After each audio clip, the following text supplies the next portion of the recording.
Why are we putting a Ford rear end in a Chevy truck? What do you mean, why am I putting a Ford in a Chevy truck? You know that the Ford rear end is the best rear end out there, the Ford 9-inch.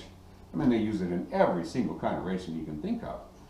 I'm surprised they don't put them in motorcycles. It's a great rear end. You know, you can get any part you want for it. They're stronger. There's more availability to parts. They look good. It's okay to have a Ford part in a Chevy. It's no problem. We put Chevy parts in Fords all the time. 2 hours later. It's all about the quality of product, son. You should know that by now. What, are you even listening to me? Son. Yeah, Ford 9-inch. Wait, right? So my neighbor is running a chainsaw right now, so you can hear lots of background noise. Apologize, but he's an awesome neighbor. Couldn't ask for a better one, so I'm not going to give him any trouble. Plus, he can probably beat me up. Anyway, today I'm going to be messing with the trailing arms and installing a Ford 9-inch, so we can figure out where we're going to be on the width. We can start making this thing a roller. So hang on for the ride. All right, so frame's a little bit dirty, but we'll wipe it off. But it's going to be a street-driven truck anyway, so it's going to get dirty.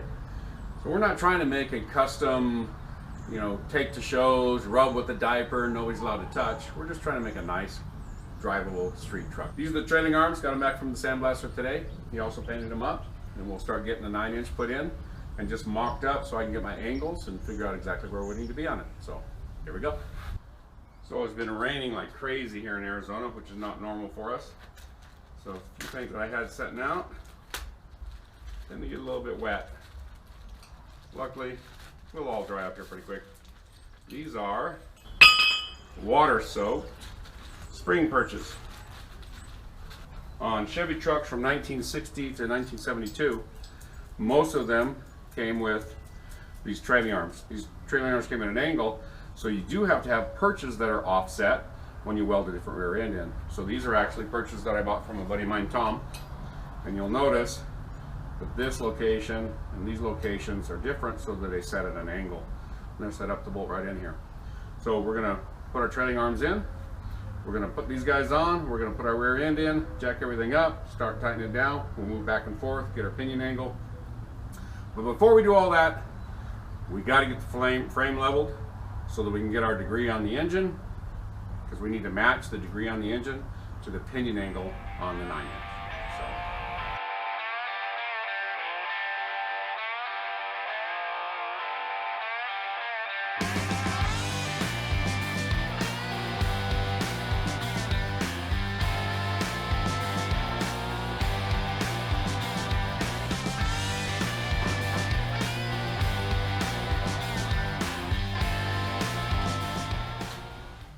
We'll level side to side, then front to back.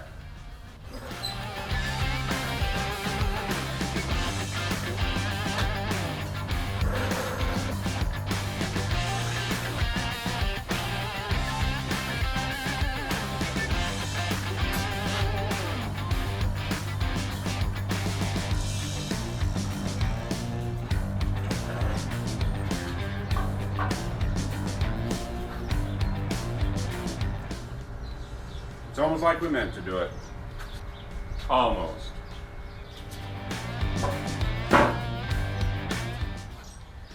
I don't have a fancy one like some of the shops do. One of these days I will get me a digital one.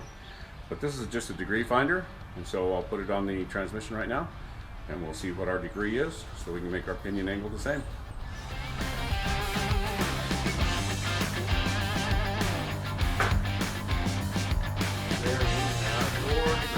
Alright, so we're going to be taking the rear end in and out 2 or 3 times, so I'm not going to bolt everything all together, the plates and everything. We are going to clean up the U-bolts right now, so they'll slide in and out easier. We'll get the rear trailing arms put in. We'll put our 9-inch housing in, so we can find our angles and determine widths. We also have a nice set of 4-inch lowered springs for the rear. We have 2.5-inch lowered spindles up front, so it should give us just a touch of a rake. A little old school still. Anyway, we'll get her cleaned up.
So as simple as that, we're ready to start taking our measurements, our degree.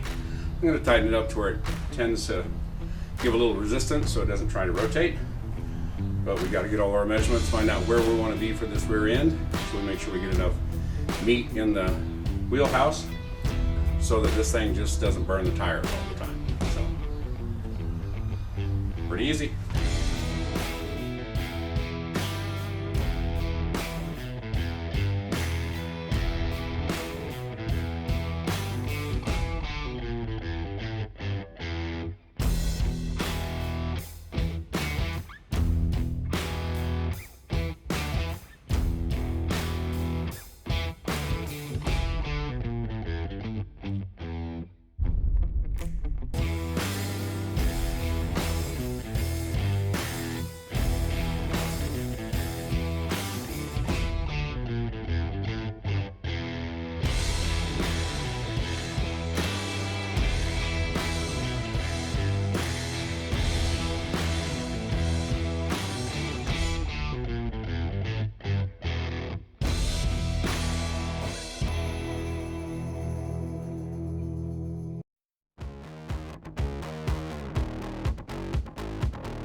All right, so I got the rear end basically bolted in. I got my pinion angle set.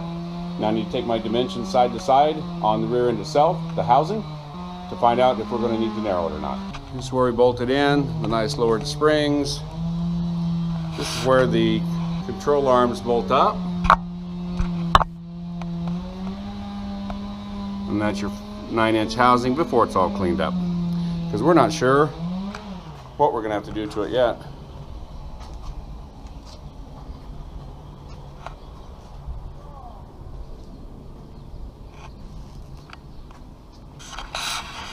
You got a Ford 9-inch.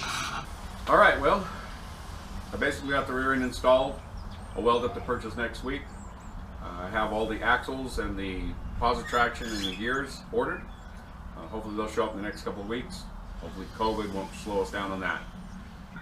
Remember, on the 67 C10 giveaway, you need to subscribe to my channel, give me a like, and send a comment. Tell me who you are.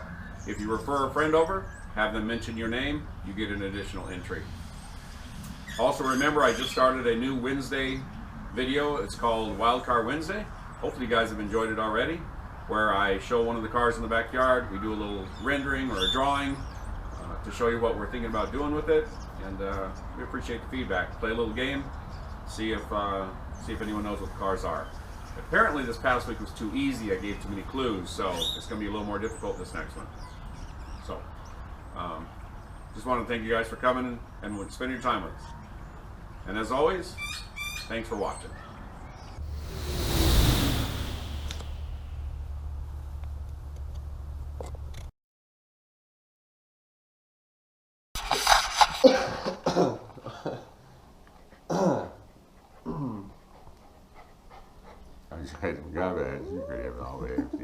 Hold on.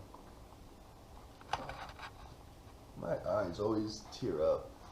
I don't know why. Get rid of my double chin, don't show my bald spot. So